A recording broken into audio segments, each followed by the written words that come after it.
descubriendo infinito. Abre tu mente.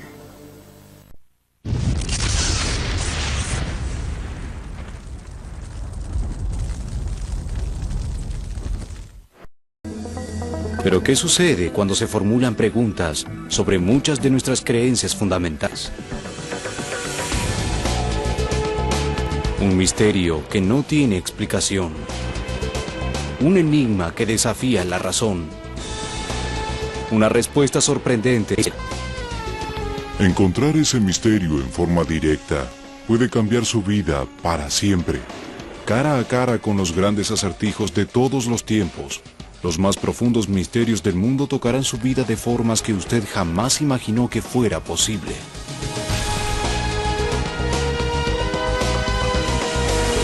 Encuentros con lo inexplicable.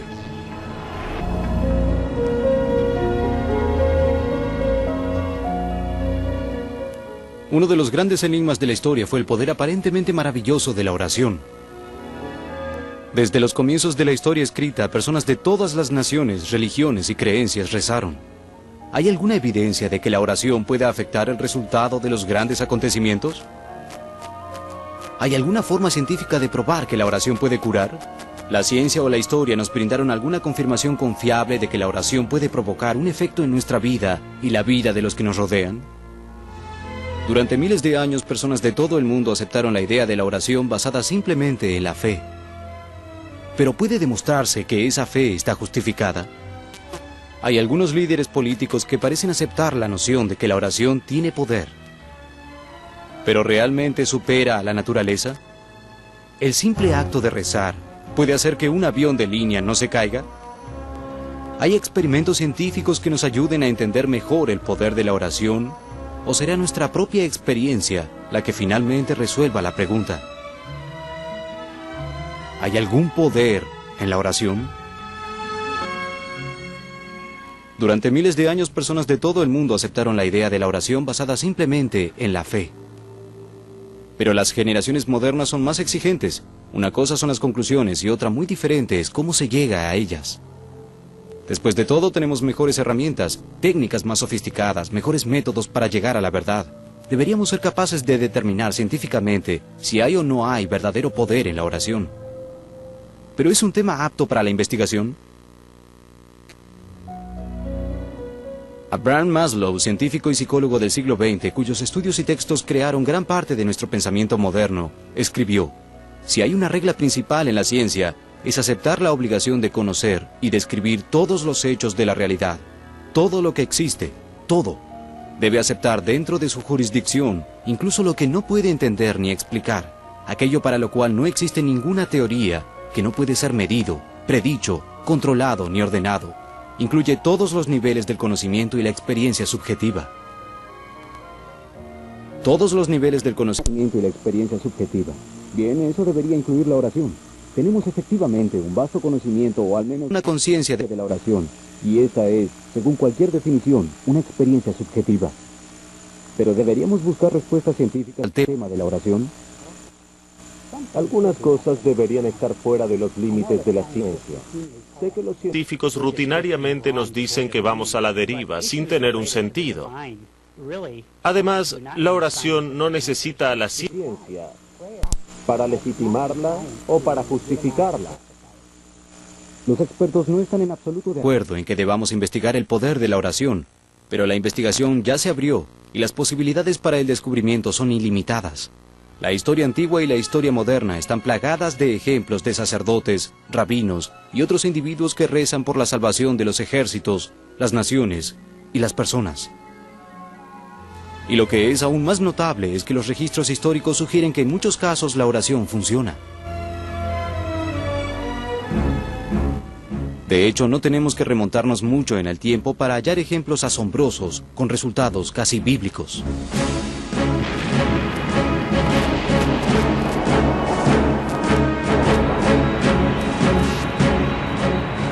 En 1991, el personal militar de los Estados Unidos en el Golfo Pérsico se preparaba una vez más para ir a la guerra.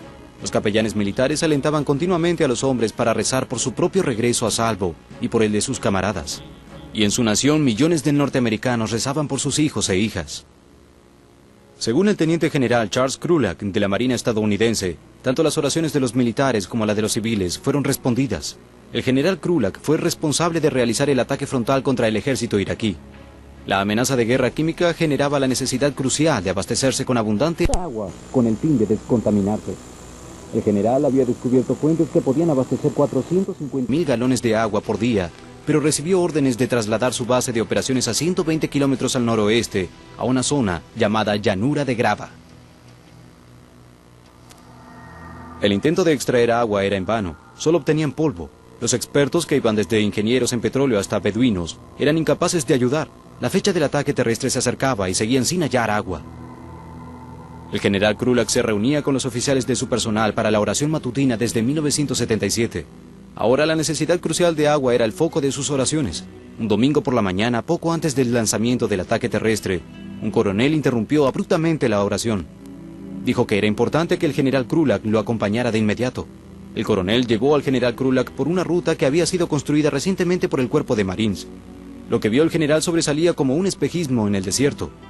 Una cañería salía del suelo a menos de 50 metros de la nueva ruta, y en la base había un generador diésel, una bomba roja y un tanque de combustible de 4.000 litros.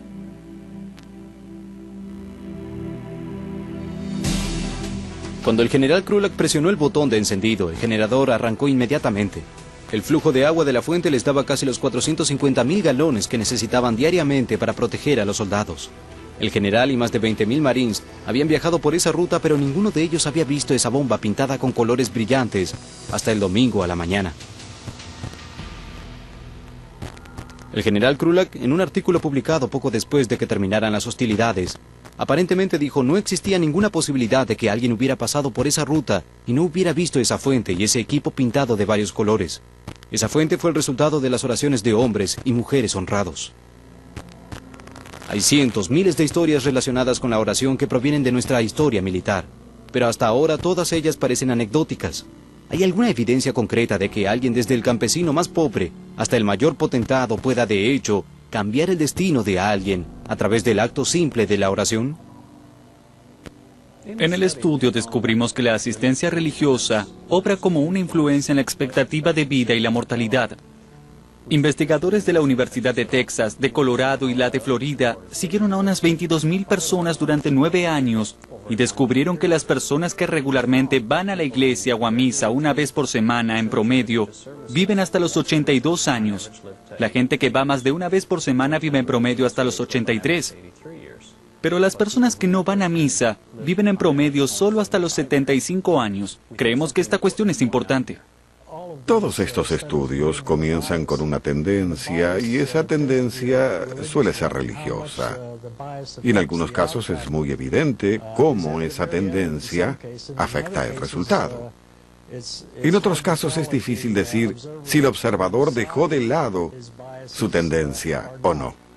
Como la religión en general y la oración en particular es un acontecimiento tan personal, nos preguntamos si es posible realizar una prueba estrictamente objetiva sobre el poder de la oración. Para algunos individuos, sin embargo, la prueba parece tener lugar, quieran o no. Para ellos, los resultados no pueden cuestionarse. Nosotros recreamos una de estas historias para ustedes. La persona que cuenta la historia es la misma que vivió la experiencia. Ella sostenía a nuestra beba, que lloraba descontroladamente y ardía de fiebre.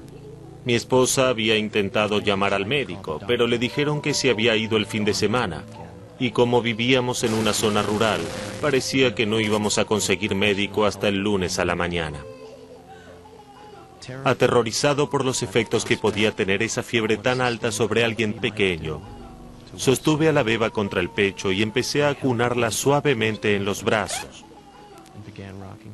Tenía la frente y las mejillas rojas y adquiría un tono púrpura con cada grito de angustia. Sin saber por qué, me di vuelta y caminé por el corredor que conducía a las habitaciones. La puerta estaba abierta. Entré y me senté en el borde de la cama de uno de mis hijos mayores. Y de algún rincón de la memoria recordé un pasaje del libro de Juan. Y lo que quiera que le pidas en mi nombre, eso haré. Entonces coloqué la mano sobre la frente ardiente de mi hija y dejé caer mi cabeza para rezar.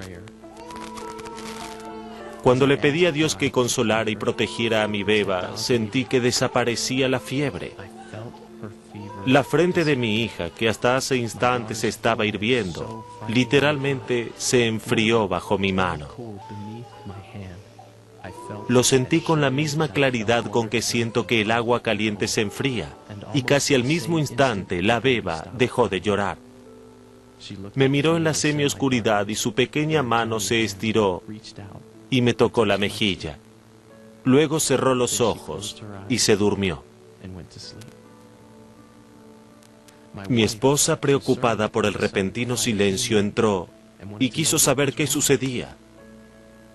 Le entregué a la niña y le dije que no sucedía nada, con una seguridad y una tranquilidad que no había sentido nunca antes en mi vida. Le dije, estará bien. Hay miles, tal vez decenas de miles de historias como esta. Todas ellas, a su modo, son únicas, y todas traen aparejada la pregunta que suele hacerse cuando se trata de oraciones. ¿La oración puede curar? Y cuando surge esa pregunta, aparecen muchas otras que exigen ser respondidas. ¿La oración es el instrumento de la curación? ¿O es algo en la mente de una persona o una energía natural que da lugar a la curación? ¿Hay alguna forma de probar que la oración ayuda en realidad en el proceso de curación? ¿Hubo estudios científicos realizados por médicos prestigiosos o por hospitales? De ser así, ¿cuáles fueron los resultados? Según este libro, la curación y la oración fueron objeto de análisis científico durante más de un siglo.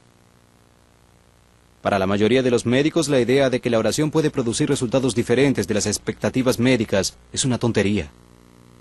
Pero notablemente en una encuesta reciente realizada a 269 médicos, el 99% dijo que estaba convencido de que la creencia religiosa podía curar, y un porcentaje increíble, el 75%, dijo que creía que las oraciones de otras personas podían ayudar a la recuperación del paciente.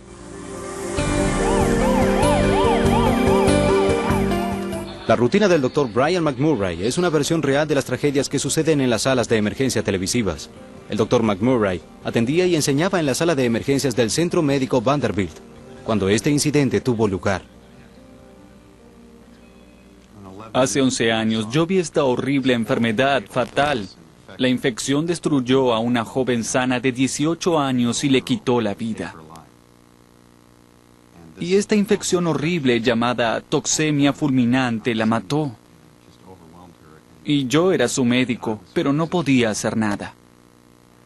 Y 11 años después, otra joven con la misma enfermedad se estaba muriendo delante de mí. La vimos en el departamento de emergencias. La aceptamos en el hospital y yo sabía que iba a morirse. Tenía los mismos síntomas. Y entonces recé. Y fuimos al grupo de estudio dominical de la Biblia. Y rezamos todos. Todo el grupo rezó por esta joven. ¿Y cuánto tiempo fue? 4 días después, ella se despertó y en el curso de unas 24 horas le quitamos el respirador artificial y 3 días después le dimos de alta del hospital. Y yo sé lo que digo. No tengo ninguna duda. Fue un milagro. Yo conozco la ciencia médica. Sé que ella estaba muerta. No tenía ninguna posibilidad de vivir. Pero vivió. Y ahora pienso en eso como si Dios me estuviera diciendo, ¿lo ves? ¿Ves lo que te estabas perdiendo? Regresaremos con más Infinito Místico.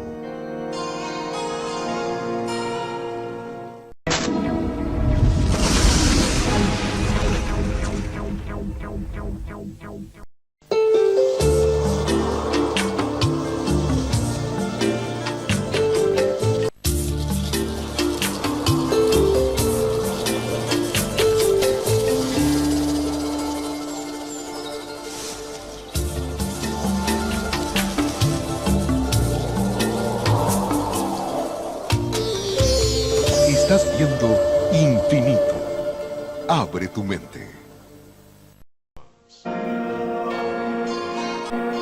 Continúa. Continuamos con Infinito Místico.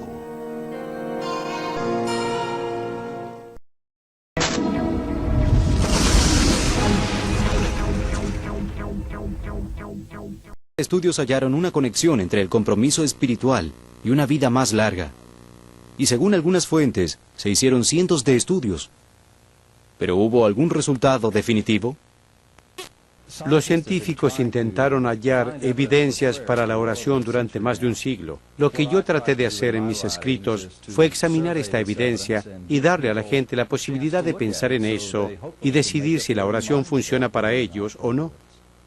Cuando la gente decide sobre la evidencia de la oración, también necesita recordar que hay un principio generalmente aceptado en ciencia, que dice que cuanto más extraordinaria es la afirmación, más extraordinaria será la prueba que se requiere. Y ese grado de prueba falta en los estudios que se realizaron hasta la fecha. En la antigüedad, la medicina y la religión estaban tan entrelazadas que el médico era también el sacerdote. Los primeros hospitales fueron fundados en monasterios. Los médicos de esta época eran normalmente monjes, pero el advenimiento de la revolución científica lo cambió todo. La Iglesia estaba a cargo de esa verdad de un modo tan firme que obligó a Galileo a abjurar de lo que en realidad había visto por el telescopio. Hoy es al revés. La ciencia parece ser el único árbitro de la verdad. Tan es así que mientras muchos de nosotros podemos describir un estudio científico razonablemente bueno, pocos saben qué es lo que constituye una oración aceptable. Hoy una historia increíble que casi se convierte en una tragedia fatal se transformó en algo que solo puede describirse como milagroso. La policía anunció a media mañana que Teresa Johnson, una niña de 2 años de edad, había sido secuestrada del jardín que está a la entrada de su casa. Después de unos 30 minutos alguien la vio.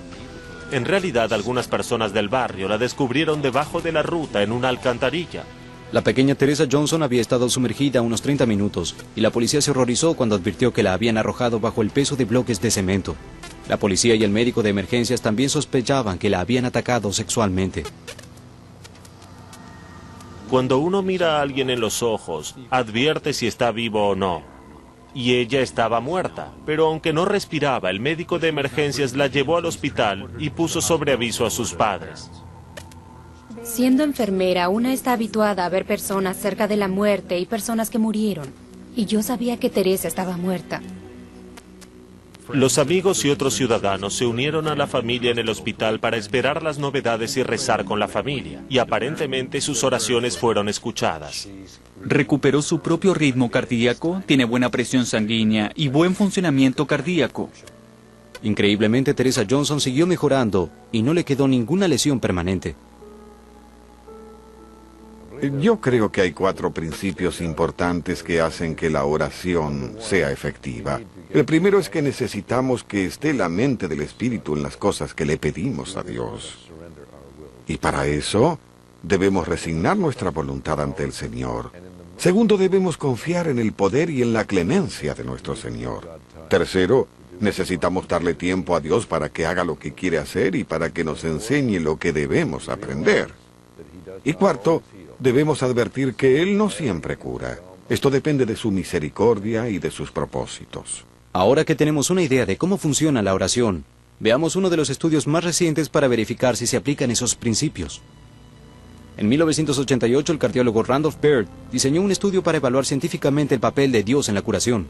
Después de un periodo de 10 meses, una computadora dividió a 393 pacientes aceptados en la unidad de atención coronaria de San Francisco en 2 grupos distintos.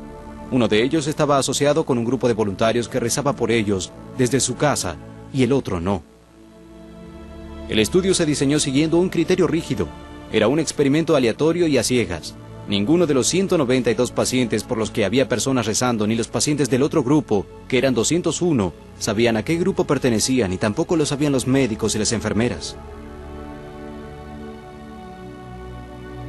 Byrd juntó a diversos grupos religiosos para que rezaran por los miembros del grupo elegido. Había entre 5 y 7 personas rezando por cada paciente. Los resultados fueron muy reveladores. Los pacientes que contaban con personas que rezaban por ellos fueron 5 veces menos propensos a necesitar antibióticos y 3 veces menos propensos a desarrollar edema pulmonar. Ninguno de ellos tuvo necesidad de intubación endotraqueal y el número de muertes fue menor. La oración es una de las experiencias humanas más fundamentales y por eso es un tema adecuado para la investigación científica, siempre que tengamos en cuenta los límites de la investigación científica.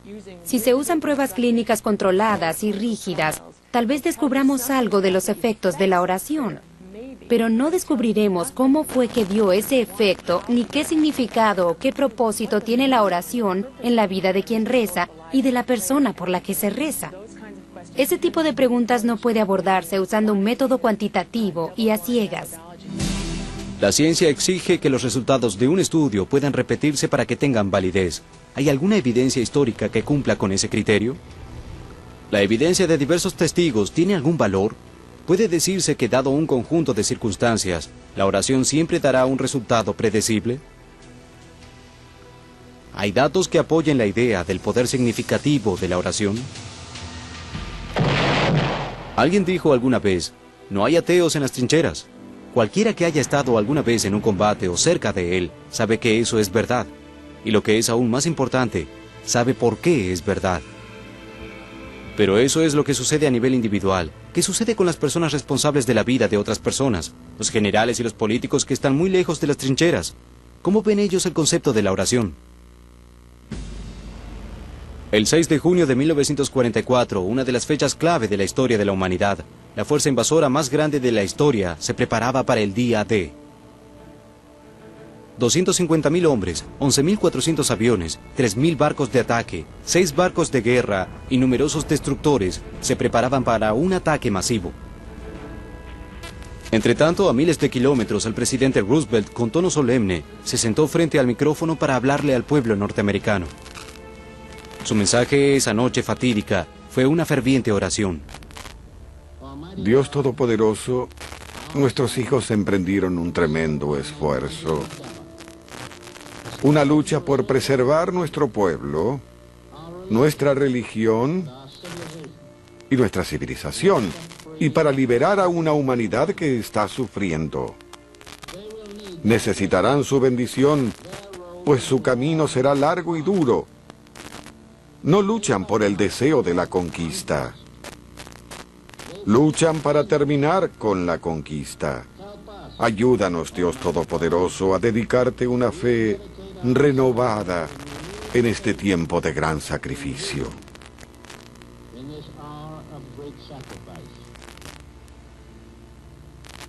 Le pido a nuestro pueblo que se entregue continuamente a la oración.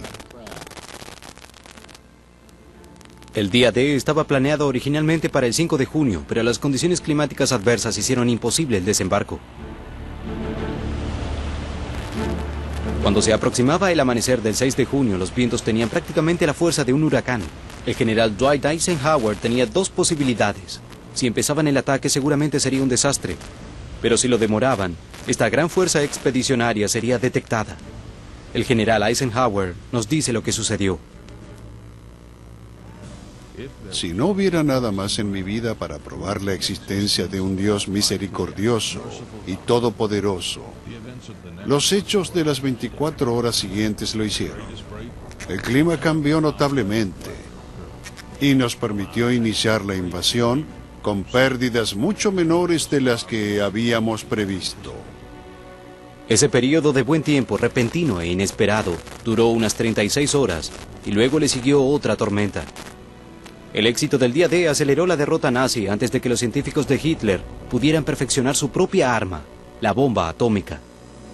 Cuando rezamos diariamente, de un modo regular, tenemos la seguridad de que Dios va delante de nosotros para enseñarnos el camino. Él está allí, en el medio, para compartir la lucha, para estar con nosotros en el dolor, para darnos esperanza y ayudarnos del modo que nosotros lo necesitamos. Algunos de los líderes más famosos de Norteamérica no tenían miedo de contarle al mundo su confianza en la oración. George Washington, por ejemplo, era conocido a gran distancia como el general que reza. Una y otra vez Washington expresó una seguridad total de que sus oraciones y la de sus hombres los llevarían a la victoria. Fue tan así que cuando cruzó el río Delaware en enero de 1777 y vio que el ejército británico ya estaba allí esperándolo, pudo llevar a cabo una de las hazañas más increíbles de la guerra. Al irse galopando delante de su línea de batalla y en su gran caballo blanco, se colocó directamente entre los ejércitos enemigos. Desde allí dirigió el fuego. Por las sucesivas descargas, hombres de ambos bandos terminaron muertos o agonizando. Pero a Washington, cuyo caballo blanco lo convertía en un blanco perfecto, no lo alcanzó ninguna bala. Los norteamericanos se reunieron y ganaron la batalla. El Congreso Continental convocó a un día de acción de gracias y oración. Washington parecía tomarlo todo con mucha calma. La historia nos enseña que Estados Unidos, como nación, se desarrolló a través del conflicto armado. También sabemos que tuvo que recurrir a la fuerza de las armas para permanecer unido. Una vez más, fue un líder profundamente devoto de la oración el que convocaron para mantener unida a la nación. En 1860, Abraham Lincoln se convirtió en el 16º presidente de los Estados Unidos. Con su elección, Carolina del Sur se independizó de la Unión y llevó a la nación a una gran guerra civil. En julio de 1863, 163,000 soldados se juntaron en un campo de batalla que sería recordado para siempre simplemente como Gettysburg. Lincoln nos dejó un registro de su pedido a Dios justo antes de este encuentro crucial. Cierto día fui hasta mi cuarto, cerré la puerta, me arrodillé ante Dios Todopoderoso y le recé mucho por la victoria de Gettysburg.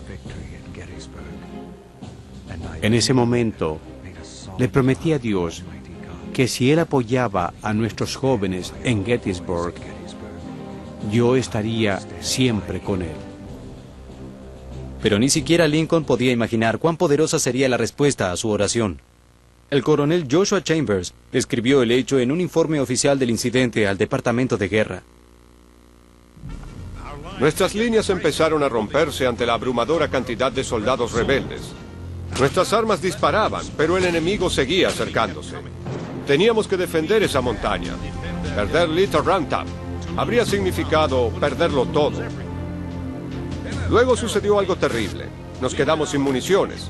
Yo pensé que íbamos a tener que retirarnos, pero de la nada salió una figura en un caballo blanco brillante. Sé que es increíble, pero el jinete estaba vestido como un general revolucionario. Y juraría que su rostro era el rostro de George Washington. Levantó el brazo bien alto y dio la señal para avanzar. Mis hombres empezaron a gritar y a ovacionar. Los rebeldes también lo vieron y empezaron a dispararle. La figura avanzaba y retrocedía, y las armas de los confederados la seguían. Tendrían que haberlo matado miles de veces. Ningún ser humano podría sobrevivir a ese fuego. El jinete alentaba a nuestros hombres, y levantando sus bayonetas, dispararon desde arriba hacia los rebeldes. La descarga de las bayonetas debió tomarlos por sorpresa, porque se dieron vuelta y huyeron. Estuvimos a punto de perder Little Round Top, y de haberlo hecho, habríamos perdido Gettysburg. Pero ¿cómo debemos tomar estas manifestaciones maravillosas? Los detractores dirán que desde el punto de vista científico no tienen ningún significado. Son solamente anécdotas que podrían tener diversas explicaciones. La oración funciona o que no funciona. Admito que como científico no me interesan las opiniones de las personas. Me interesa lo que uno puede mostrar en el laboratorio cuando lo pone a prueba, y cuando uno lo pone a prueba puede mostrar enfáticamente que la oración funciona. Algunos de los líderes más importantes de Norteamérica admitieron abierta y enérgicamente que creían en el poder de la oración. ¿Hay líderes políticos actuales que acepten que la oración tiene poder? ¿Es posible que la oración pueda superar a la naturaleza? ¿Incluso hasta el punto de mantener a un avión de línea en el aire? ¿Cuántos testigos de un mismo hecho se necesitan para probar su realidad? Y si Norteamérica creyó en la oración en el pasado como herramienta para superar las grandes dificultades, ¿hay algo que nos impida acceder a ese mismo poder en el futuro? ¿Serán los experimentos o la experiencia los que resuelven la pregunta sobre el poder de la oración? Regresaremos con más Infinito Místico.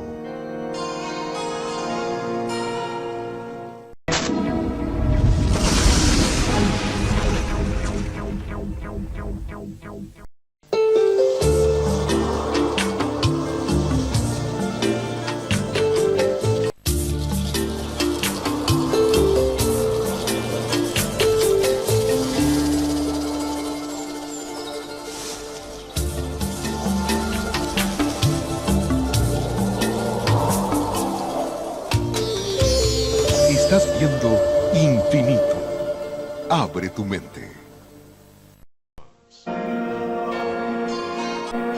Continuamos con Infinito Místico.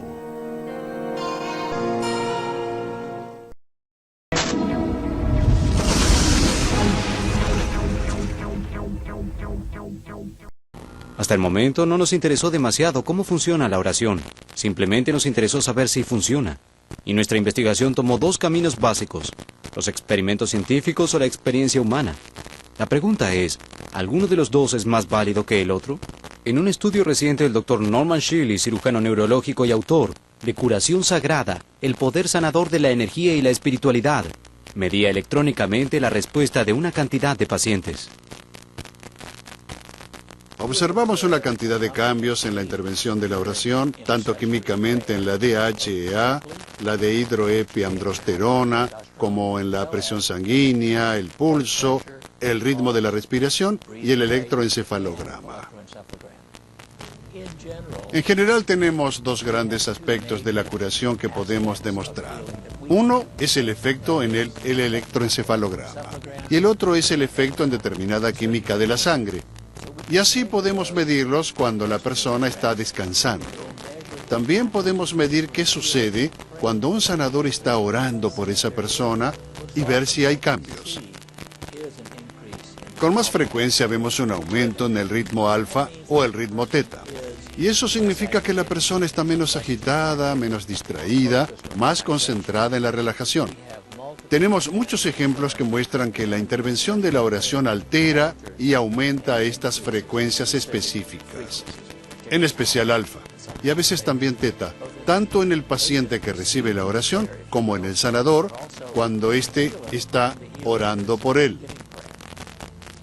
El segundo experimento es medir los cambios en dehidroepiandrosterona, que es la hormona adrenal. Es la hormona que más asociamos con el exceso de estrés en caso de que esté baja y con la salud en caso de que sea normal. Y entonces, llevando la DHEA hacia el nivel normal, uno asume que está ayudando otra vez a las reservas de estrés de ese individuo. En realidad, lo que vemos con la oración es evidencia fisiológica, tanto eléctrica como química. Vemos que hay una reducción del estrés que permite al cuerpo curarse. Los experimentos parecen estar dando resultados extraordinarios. Están así que, sin lugar a dudas, los experimentos ligados a protocolos y parámetros científicos estrictos se seguirán realizando. Pero vamos a dejar por un momento los experimentos y veamos las experiencias de la vida real. Disculpen, ¿puedo pedirles que presten atención, por favor? Quisiera agradecerles que estén hoy aquí. Quisiera presentarles a nuestro invitado que está aquí para contarnos su historia. Sean.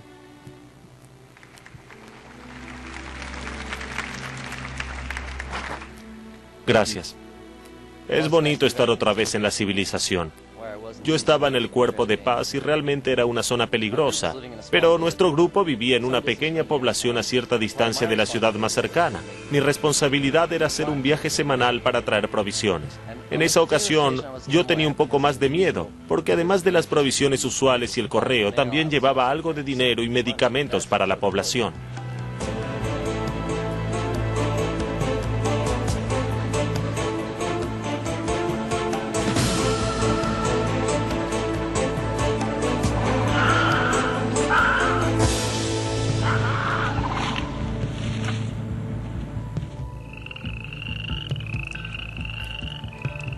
El viaje implicaba siempre acampar por una noche, pero esa vez afortunadamente salió bien.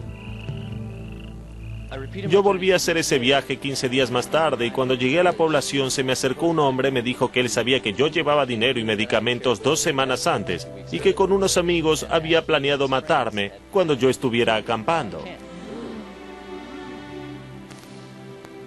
Sí, yo también me asombré, pero me dijo que cuando estaban a punto de entrar en el campamento, advirtieron que yo estaba rodeado por 26 hombres armados.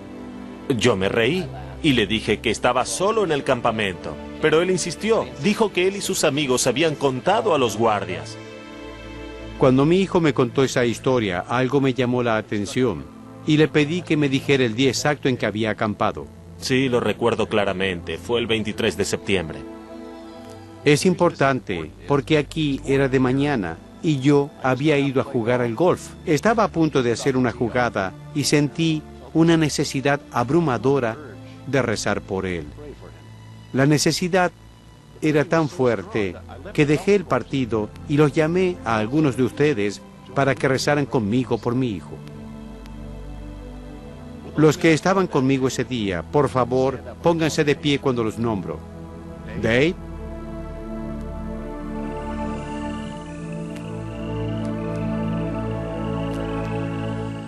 Dennis.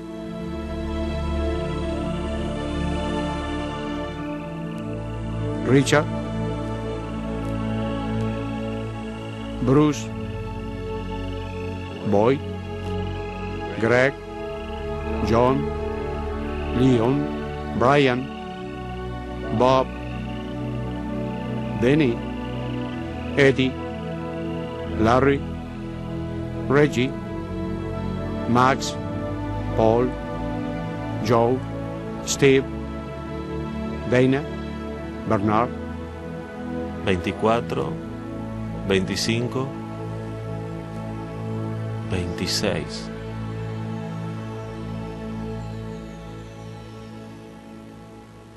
¿Cuál tiene más validez? ¿El experimento o la experiencia? Ustedes deciden. Desde tiempo inmemorial, las personas rezaron por alguien o por algo. Parece un instinto natural. Las escrituras cristianas alientan a todos a rezar por todo. Nuestros cultivos, nuestras familias, nuestras idas y venidas, e incluso en épocas recientes, algunos líderes políticos usaron la oración como medio para resolver problemas que están fuera de su alcance. Alabama está sufriendo una de las peores sequías de la historia de nuestro estado. Algunas secciones están a 1.200 milímetros de lo normal en los últimos 4 años. La situación es crítica. Hoy pido a todos los habitantes de Alabama que se reúnan para realizar un día de oración en todo el estado el próximo miércoles. Le pido a todas las personas religiosas que le recen a Dios para que nos envíe estas lluvias vitales. La sequía de 1988 en Alabama generó serias dificultades. Convocaron a los buques petroleros de la Guardia Nacional para traer provisiones de agua a comunidades enteras. El gobernador le pidió al gobierno federal que declarara a 67 condados como zonas en emergencia. Esa sequía prolongada era la peor en 100 años. El gobernador Hunt declaró el día 29 de junio de 1988 como día de oración para terminar con la sequía. Además del gobernador que rezó ese día en todas las reuniones públicas, las iglesias organizaron misas y la gente se reunió para rezar en todo el estado. El resultado fue casi increíble. Alabama recibió una intensa lluvia, mientras que sus estados vecinos, Mississippi y Georgia, apenas obtuvieron unas gotas. El Señor fue generoso con nosotros en las últimas semanas y nos dio la lluvia que pedíamos. En los últimos 10 días, algunas regiones recibieron mucha lluvia. Auburn, por ejemplo, recibió más de 184 milímetros durante el período. Demópolis recibió más de 115 y Tuscaloosa más de 69. Obviamente es posible que el hecho de que terminara la sequía en Alabama haya sido solo una coincidencia. Pero imaginemos que la necesidad de algún tipo de ayuda e intervención fuera más personal y mucho más inmediata.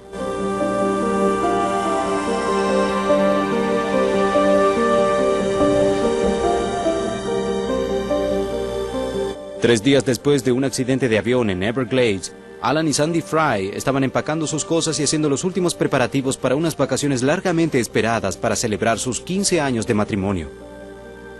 Sandy quería hacer un crucero, pero Alan la convenció de que un viaje a Cancún, México, era justo lo que necesitaban. El vuelo 401 a Cancún estaba programado para un viaje de 1 hora y media, así que cuando ya llevaban 2 horas en el aire, Alan advirtió que algo malo estaba pasando. Parecía que el avión había estado dando vueltas en círculos los últimos 45 minutos y no había pista de aterrizaje a la vista. Finalmente, un comisario de a bordo muy nervioso entró en la cabina de los pasajeros y tomó el micrófono. Dijo que el capitán había declarado una emergencia y que se veían obligados a aterrizar en el agua. Les dijeron a los pasajeros que el piloto había perdido contacto por radio y se había desviado de su curso. No tenían suficiente combustible a bordo como para aterrizar en tierra, así que debían hacerlo en el Golfo. Algunos pasajeros reaccionaron con temor, otros estaban confundidos y afectados emocionalmente, pero Sandy y Alan Fry simplemente empezaron a rezar. Miraron a sus amigos y los invitaron a ellos y a otros pasajeros a rezar con ellos. Cuando continuó el vuelo, nosotros seguimos rezando. Yo dije, Padre, estoy rezando en nombre de Jesús para que les digas a otros creyentes que recen por nosotros en este momento, aunque no sepan lo que nos pasa. Cuando mi hermana estaba volando hacia Cancún, yo estaba haciendo un viaje de estudios con mi hijo. Mientras veía cómo aterrizaba el transbordador espacial, sentí una necesidad imperiosa de rezar por ellos y le pedí a Dios que los protegiera. Finalmente, el piloto se contactó con la torre de control de tráfico aéreo de una base de la Fuerza Aérea en Tampico, México. Podrían aterrizar allí si el avión tenía suficiente combustible. Pero la Administración Federal de Aviación en Orlando calculó una y otra vez la carga de combustible. Según sus cálculos, al avión le faltaba combustible para 120 kilómetros. Según los instrumentos, el avión se quedó sin combustible, tal como lo había anticipado la Administración Federal de Aviación. Y otra vez les dijeron a los pasajeros que se prepararan para aterrizar en el agua. Pero la torre de control de tráfico aéreo les dijo que no, que siguieran avanzando. Cuando hicimos el aterrizaje forzoso, el avión abrió un canal en la pista rebotando en todo el trayecto y luego chocó contra el suelo. Las ruedas se rompieron debajo de nosotros y las hojas de metal chocaron contra el concreto hasta que el ala derecha se clavó en el suelo y giramos hasta caer sobre un campo. El avión giró y finalmente se detuvo. Alan y Sandy salieron ilesos y milagrosamente solo hubo 4 pasajeros con lesiones leves. Yo tenía alguna duda sobre la existencia de Dios o si Él escuchaba las oraciones. Esta situación me la aclaró.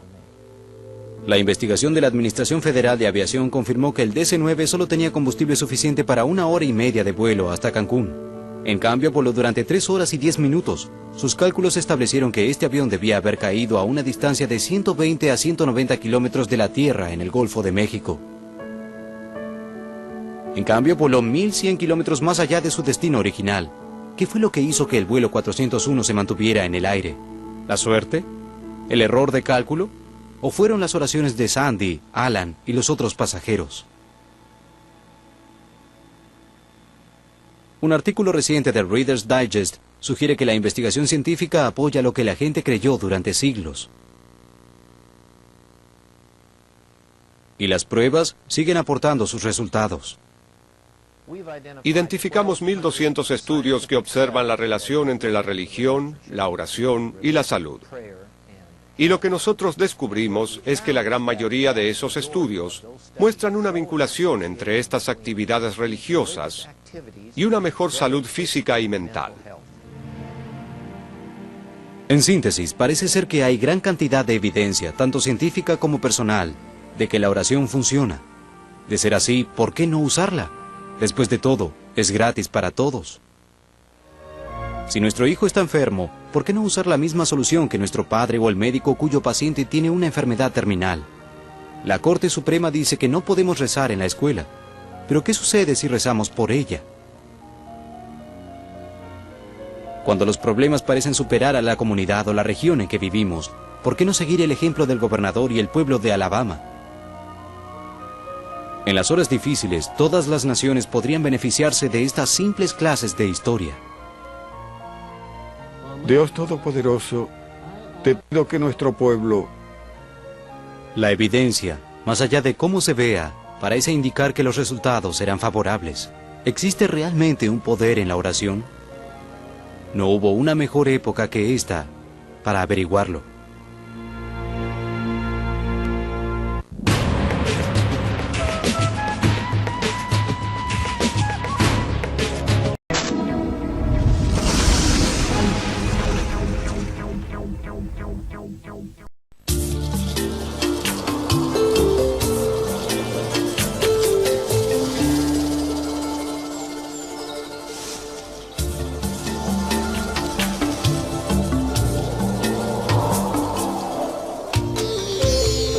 Estás viendo Infinito.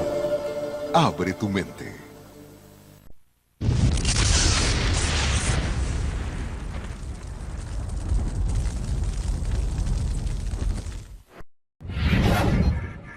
Infinito. Abre tu mente.